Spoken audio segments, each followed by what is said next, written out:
जीजी, हमारा कोई रिश्तेदार वृंदा सिंघानी था? नहीं तो क्यों? वो धर्मपुर से एमपी का इलेक्शन लड़ रहा है।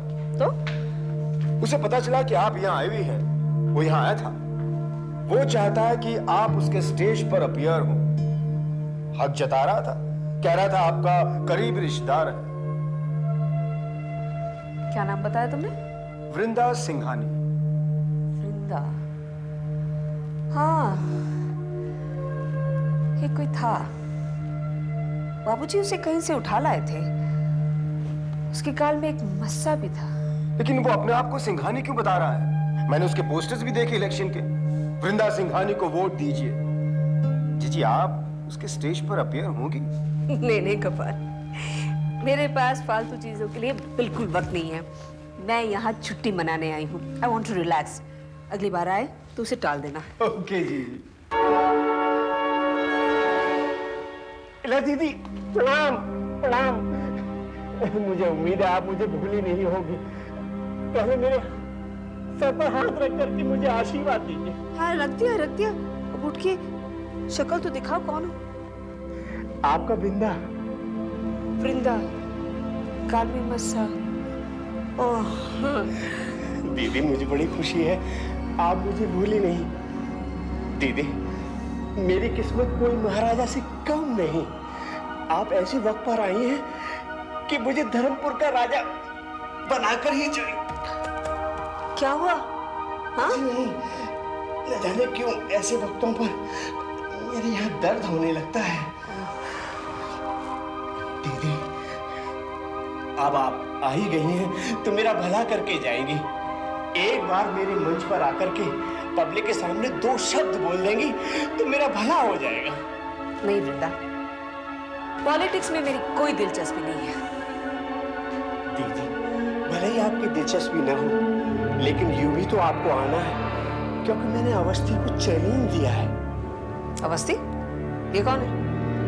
राकेश अवस्थी, वही बदमाश जिसने स्टूडेंट यूनियन के इलेक्शन में लड़कियों को डरा करके आपको हराया था, और पिछले 2 इलेक्शनों में बूथ कैप्चरिंग करके वो जीतता चला आ रहा है। इस बार मैं उसे धूल चटाना चाहता हूँ। दीदी, आप आएंगी ना? मेरी खातिर न सही, राकेश को हराने की खातिर तो अवश्य आएंगी।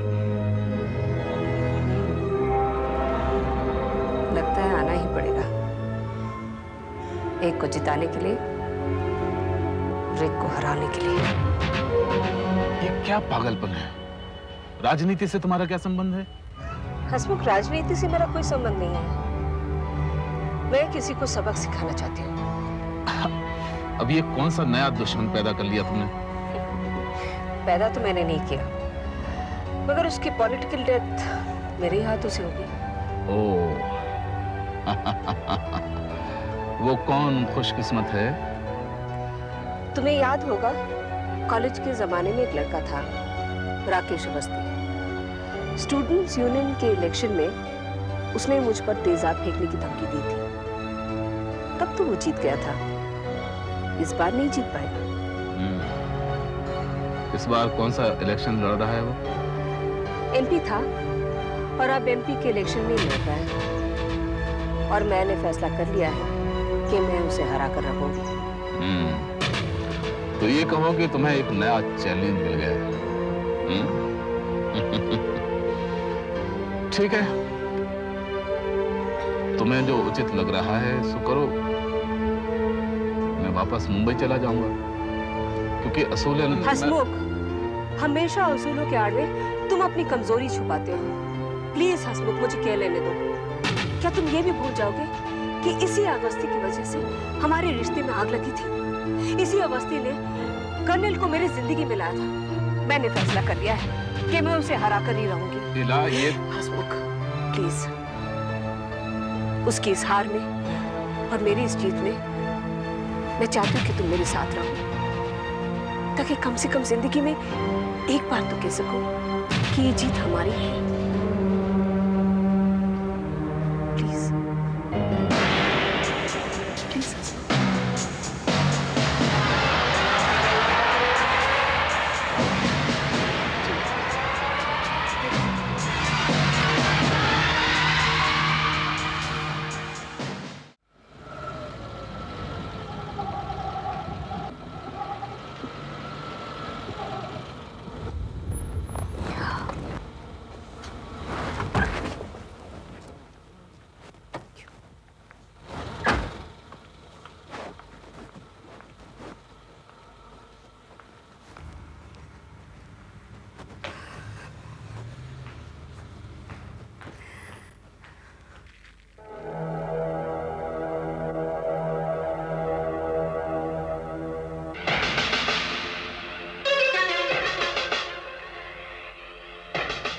नमस्कार।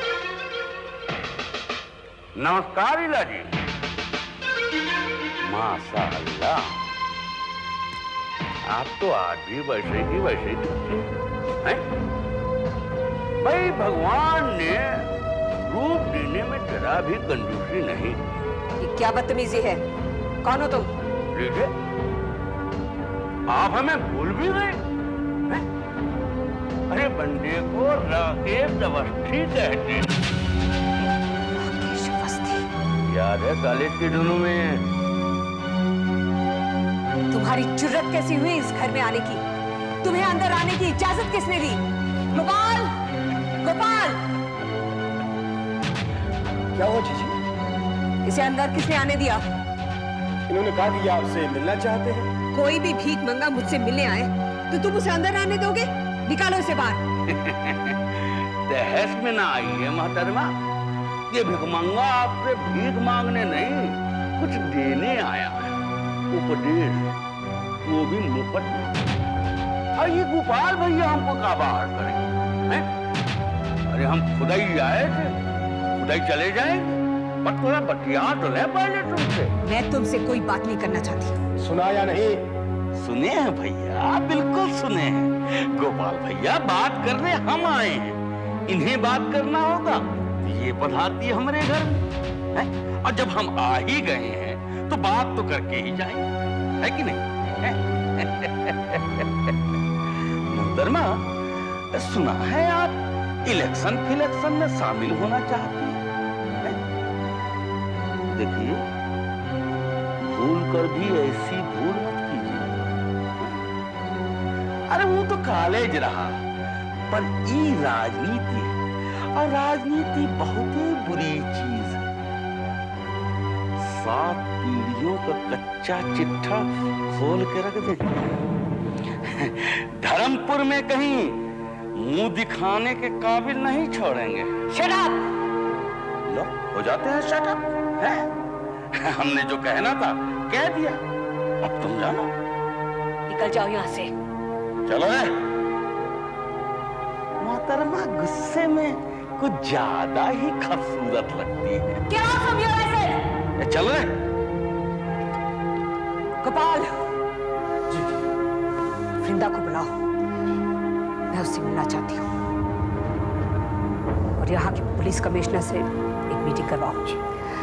हो सके तो आज ही। जी, मीटिंग आज ही हो जाएगी जीजी। इस हरामखोर को तो जूतों का हार पहना कर ही जाएंगे। मैं कमिश्नर साहब को फोन करके आता हूं।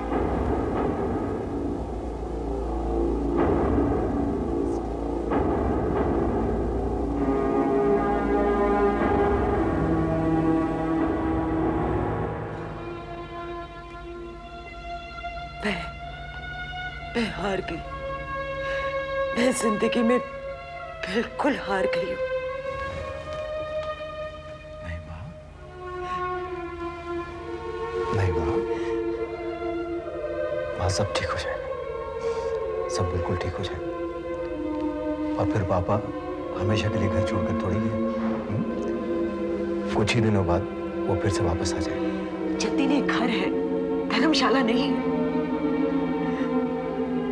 तिनका चुनकर भूनकर मैंने ये घर बनाया। वो आजाद पंछी की तरह जब चाहे जहां चाहे उड़कर चले जाएंगे, और मैं कैदी की तरह या किसी जेलर की तरह घर में बैठकर पहरा देती रहूंगी। नहीं, ऐसा नहीं होगा। मैं ये घर छोड़कर चली जाऊंगी। माँ जी, ऐसा भी कभी हुआ है? आप घर कैसे छोड़ सकती हैं और कहाँ जाएंगी माँ जी? कांति, इस दुनिया में कहीं तो मेरे लिए ठिकाना होगा, कहीं तो होगा। जतिन, मैंने तुम्हारे पापा से कहा था, लेकिन उन्होंने मेरी बात नहीं सुनी। मैंने फैसला किया है कि मैं इस घर में नहीं रहूंगी। नहीं माँ, नहीं, मैं आपको ये घर छोड़कर नहीं जाऊंगा। हम में से आपको कोई नहीं जाने देगा माँ जी। हाँ माँ जी। पापा की कोई मजबूरी होगी। क्या उनकी मजबूरी है? हाँ, क्या उनकी मजबूरी है? अगर है तो रहे, लेकिन मैं ऐसी मजबूर नहीं हूं। कि खूंटे से बंधे हुई गाय की तरह यहां पड़ी रहूं।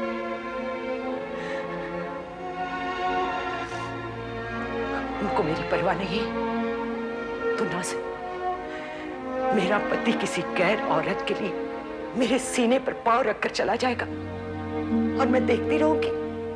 क्यों? माँ जी, मेरी बात तो सुनिए आप। माँ जी, नहीं, मुझे कुछ नहीं सुनना है। मेरे बच्चों, मुझे तुमसे कोई शिकायत नहीं, कोई गिला नहीं, लेकिन तुम में से कोई मुझे रोकने की कोशिश करेगा तो मैं मर जाऊंगी। नहीं नहीं माँ, नहीं नहीं, ऐसी बातें मत करें। माँ माँ माँ माँ, थोड़ा धीरज रखें। नहीं, जतिन, मुझ में धीरज नहीं है। सारी उम्र धीरज रख कर देख लिया मैंने। और सुनो, मुझे रोकने की कोशिश मत करना। इस घर से जाकर मैं मर नहीं जाऊंगी माँ।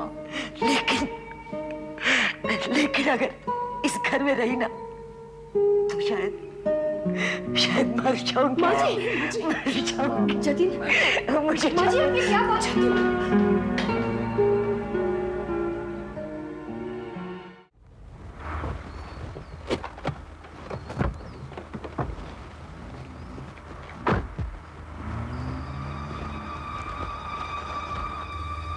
निखिल,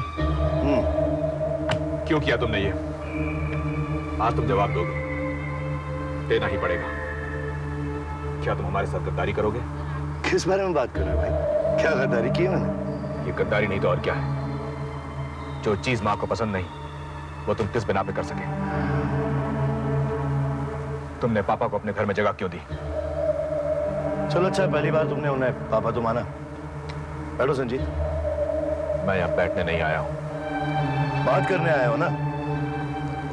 ये जरूरी तो नहीं कि खड़े खड़े बात की जाए। खैर, ना बैठना चाहो तो ना सही। वैसे संजीत, मुझे भी तुमसे कुछ बात करनी है। तुम किस हैसियत से बात करोगे? तुमने तो हमेशा मां के खिलाफ स्टैंड लिया है। नहीं संजीत, मैंने किसी के खिलाफ कोई स्टैंड नहीं लिया। जो मुझे ठीक लगा मैंने वही किया। मां की क्या गलती है? मां का क्या दोष है, बता सकते हो तुम? संजीत, उन बच्चों की तालीम में जरूर कुछ कमी होती होगी जो अपने माँ बाप में दोष ढूंढते हैं या उनके दोषों की चर्चा करते हैं। पर एक समय ऐसा आता है जब बच्चों का कद माँ बाप के बराबर हो जाता है। तब क्या दोस्तों की तरह एक दूसरे की आंखों में झांककर सच्चाई को नहीं देख लेना चाहिए? तुम्हारी ये फालतू की बातें मुझे समझ में नहीं आ रही। जो कहना है साफ साफ कहो। समझना चाहोगे तब समझ पाओगे ना। तुमने तो आंखों पर माँ नाम की पट्टी बांध रखी है। उस पट्टी को हटाकर देखो। क्या देखो? यही कि माँ को पापा पसंद नहीं है। माँ का पापा के साथ झगड़ा है। मैं मानता हूँ कि पापा ने माँ के साथ जरूर कुछ ज्यादती की होगी, लेकिन माँ ने भी। तुम क्या माँ के बारे में बात करोगे? शर्म नहीं आती तुम्हें?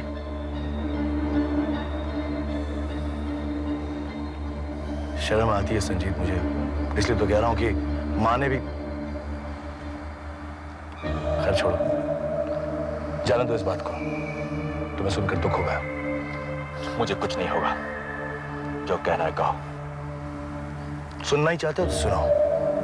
मैं ये कहना चाहता हूं कि माँ को धर्मपुर जाने की क्या जरूरत थी, खासतौर पर तब जब हसमुख अजमेरा भी वहां है। निखिल, अगर किसी और ने ये बात की होती ना तो उसका मुंह तोड़ देता। आज के बाद तुम्हें भाई कहते हुए शर्म आएगी मुझे।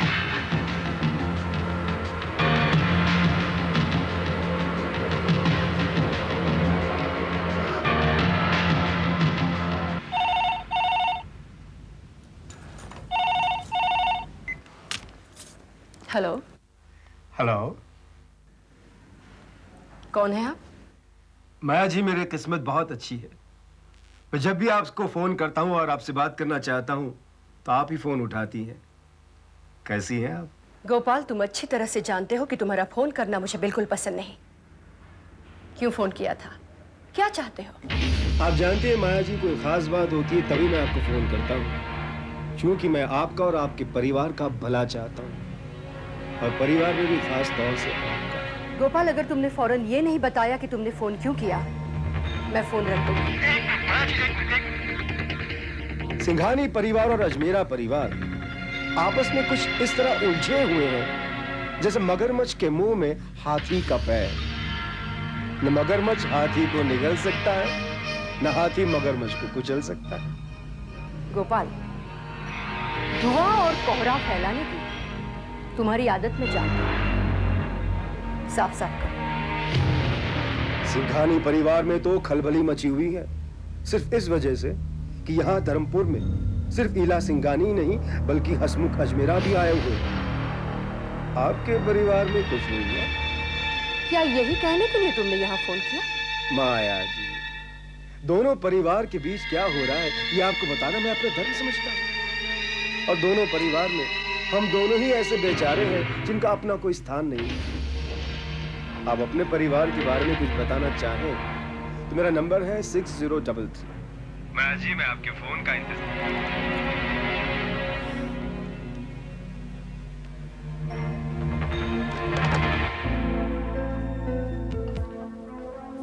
Good morning Jatin. Hey, good morning. Make yourself comfortable. Sorry, शायद मैं लेट हो गया। It's okay. लेकिन मैं इस बात पे हैरान हूँ कि तुम ऐसी क्या इमरजेंसी आ पड़ी कि तुम मुझसे फौरन मिलना चाहते हो। जतिन, मैं तुम्हारे पिताजी मिस्टर हसमुख अजमेरा की बहुत ही इज्जत करता हूँ, लेकिन एक बात समझ लो, मैं अपनी माँ का अपमान हरगिज़ बर्दाश्त नहीं कर सकता। ये तुम क्या कह रहे हो मेरी समझ में नहीं आ रही। पिताजी का अपमान किसने किया? जब बदनामी होगी तो सम्मान घटता है, और जब सम्मान घटता है तो जाहिर है अपमान ही होगा। तुम्हारे अगर मन में कुछ है तो साफ साफ ये पहेलियों की भाषा मेरी समझ में नहीं आती। किसका सम्मान, किसकी बदनामी? क्या मैं पूछ सकता हूँ कि हसमुख अजमेरा धर्मपुर क्यों गए हैं? क्या मैं ये पूछ सकता हूँ कि तुम ये पूछने वाले कौन हो? क्या तुम्हारे घर में उन्हें रोकने वाला कोई नहीं है? पास में जो कुछ भी हुआ उससे मुझे कोई मतलब नहीं, लेकिन अगर वर्तमान में तुम में से किसी ने उन्हें रोकने की कोशिश नहीं की तो मजबूरन मुझे रोकना होगा। तुम अपनी माँ को क्यों नहीं रोकती? अपनी सीमा में रहो जतन। एक हसमुख अजमेरा ही है जो हमारे परिवार को बर्बाद कर देना चाहता है। वो इला सिंघानी, इला सिंघानी ने जो हमारे परिवार में आग लगा रखी है वो।